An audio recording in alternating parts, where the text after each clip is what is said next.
Hola de nuevo, el día de hoy hablaremos de Gustavo Díaz Ordaz. Él nació el 12 de mayo de 1911 en Ciudad Cerdán y falleció el 15 de julio de 1979.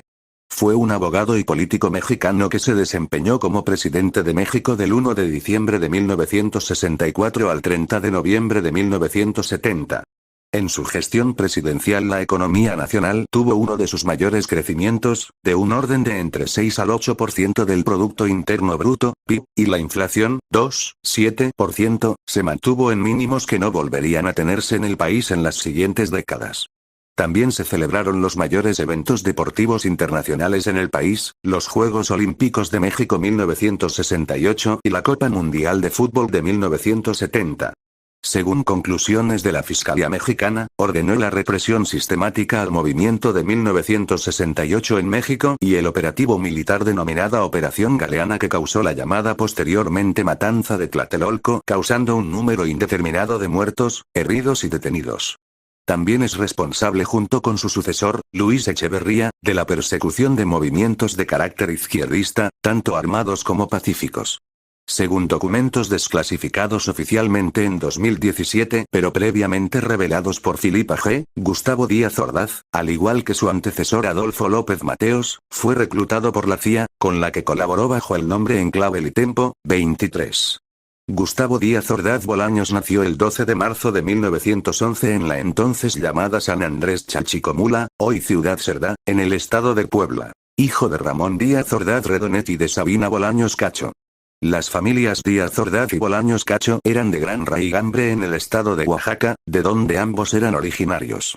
Ramón Díaz Ordaz era nieto del héroe liberal José María Díaz Ordaz, quien encabezó en Oaxaca a los liberales frente a las fuerzas conservadoras durante la Guerra de Reforma, se desempeñó como gobernador del estado intermitentemente entre 1857 y 1860 y murió asesinado en circunstancias no aclaradas en Santo Domingo del Valle, llamada posteriormente en su honor Villa Díaz Ordaz, en 1860. Uno de los hermanos de su madre, Miguel Bolaños Chacho, fue gobernador de Oaxaca en 1902 y luego de 1912 a 1914, otros varios miembros de la familia Bolaños Cacho también llegarían a ocupar cargos destacados en la política local y nacional. Lejanamente emparentado con Porfirio Díaz y siendo descendiente de un héroe de la Reforma, Ramón Díaz Ordaz ocupó diversos cargos políticos entre los que estuvo el de jefe político del distrito poblano de Chalchicomula en el que se desempeñaba al nacer su hijo Gustavo. Sin embargo, el estallido y triunfo de la Revolución Mexicana barrió con la estructura burocrática porfirista y dejó a la familia Díaz Ordaz en graves problemas económicos por haber perdido gran parte de sus propiedades.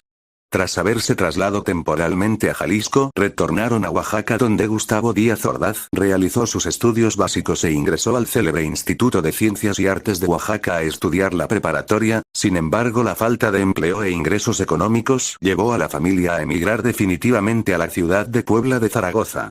En Puebla ingresó al Colegio del Estado, de donde egresó a los 26 años, habiendo obtenido el título de abogado. Desempeñó varios cargos públicos en su división administrativa natal, entre los que estuvo el de presidente de la Junta Federal de Conciliación y Arbitraje y magistrado del Supremo Tribunal de Justicia del Estado de Puebla. En estos cargos llamaría la atención del entonces gobernador y cacique poblano Maximiliano Ávila Camacho, quien a partir de entonces lo impulsaría en su carrera política.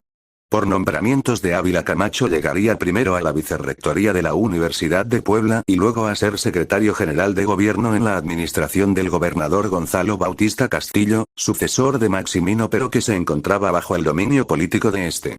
En 1943 fue postulado y electo diputado federal a la legislatura 39 en representación del Distrito 1 de Puebla y al terminar este cargo en 1946 pasó a ser senador por su estado en el período comprendido entre ese año y el de 1952. En las legislaturas XL y SLI en que fungió como senador, coincidió en dicha corporación con personajes como Adolfo López Mateos, Alfonso Corona del Rosal o Donato Miranda Fonseca con los que posteriormente desarrollaría alianzas políticas de importancia.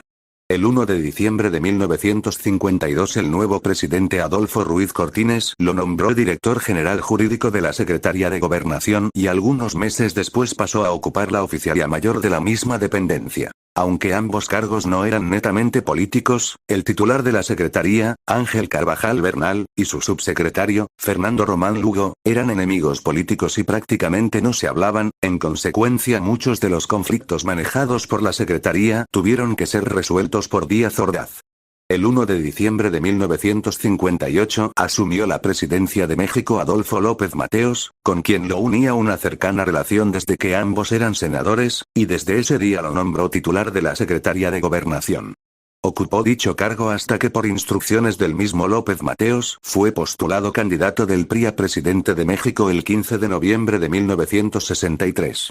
El 5 de julio de 1964, antes de las 8 horas, UT-5, llegaron reporteros y fotógrafos al domicilio de Díaz Ordaz en Jardines del Pedregal para acompañarlo durante los comicios a la casilla número 25 del Distrito 22 del Distrito Federal, siendo uno de los primeros de emitir su voto en dicha casilla a las 8:30 horas junto a su esposa Guadalupe e hijo Gustavo. Su voto fue a favor del general revolucionario Adrián Aguirre Benavides. El gobierno de Díaz Ordaz fomentó el desarrollo económico de México, siguió el modelo del desarrollo estabilizador. El PIB nacional se mantuvo en un crecimiento de entre el 6 y el 8%, y la inflación se sostuvo en niveles bajos en un 2,7%, el cual contrastaría con el de su sucesor, Luis Echeverría Álvarez, un promedio del 15%. Pese a dicho crecimiento económico, la desigualdad de ingreso entre las clases sociales del país y los entornos urbano y rural, así como los niveles de desempleo, no se contuvieron.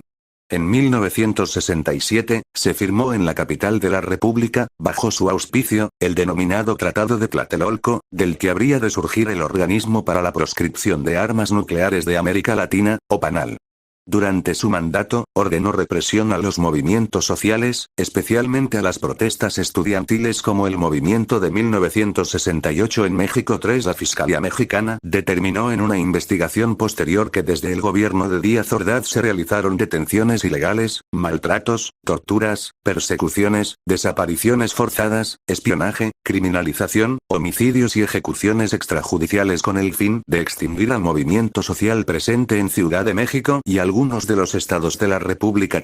Aunque décadas después se sabría que esto era falso, Díaz Ordaz basó sus acciones en la hipótesis de la conexión entre el movimiento estudiantil y el comunismo internacional, y que desde dicho sector se buscaría la realización de actos de sabotaje a los Juegos Olímpicos.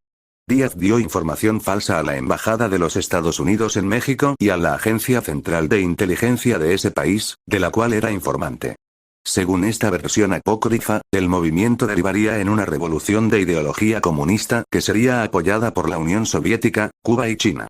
Esta versión se encuentra presente en informes policíacos del Departamento del Distrito Federal y la Dirección Federal de Seguridad luego de los enfrentamientos del 26 y 27 de julio de 1968, lo cual desencadenó una fuerte represión contra las organizaciones locales comunistas más visibles. El Partido Comunista Mexicano y la Central Nacional de Estudiantes Democráticos, cuyas oficinas fueron allanadas y sus miembros, detenidos arbitrariamente el mismo 27 de julio. Tal hipótesis se supo en Estados Unidos al menos desde septiembre de 1968. El gobierno de México, con la complicidad de los Estados Unidos, implementó una campaña en medios de comunicación para reforzar la idea de la conjura comunista en la población, tendiente a justificar una represión a gran escala que exterminara, entonces, con un movimiento caracterizado como un riesgo a la seguridad nacional y a la soberanía. En su cuarto informe de gobierno el 1 de septiembre de 1968, Díaz asoció ante el Congreso mexicano el descontento social con intentos de sabotaje a los Juegos Olímpicos de México 1968.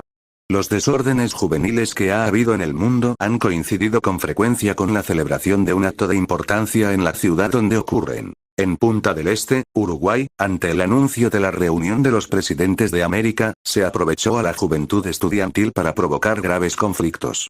Por tanto, anunció que no toleraría ningún esfuerzo por restar lucimiento a los Juegos Olímpicos. Argumentó que en la actuación estudiantil influían causas externas al país, ya que se realizaban calca de los lemas usados en otros países, las mismas pancartas, idénticas leyendas, unas veces en simple traducción literal, otras en absurda parodia. Él se mostró profundamente ofendido por la toma de la catedral y por el izamiento de un estandarte rojinegro en el asta bandera del Zócalo, informó a los Estados Unidos el entonces embajador de ese país en México, Fulton Freeman.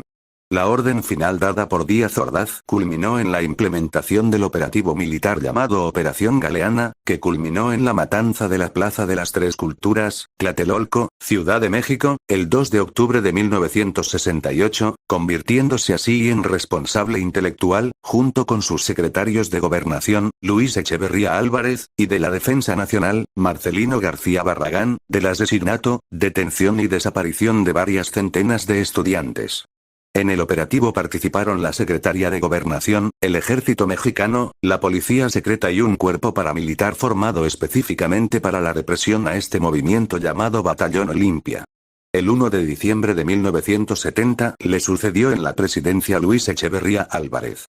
En abril de 1977 se le nombró embajador en España, al reanudarse las relaciones diplomáticas entre ambos países, tras 38 años de interrupción de las mismas, a raíz de la instauración del régimen franquista. Pocos meses después, renunció a su cargo, debido a las críticas que recibió tanto en México como en España por los acontecimientos en Tlatelolco. Además fue cuestionado por su supuesta relación sentimental con la actriz y cantante Irma Serrano. Sobre el control férreo que ejerció sobre los medios de comunicación durante su mandato, murió el 15 de julio de 1979 en la Ciudad de México, por causas de un cáncer de colon y de asma. Sus restos, junto con los de su esposa e hijo, reposan en el Panteón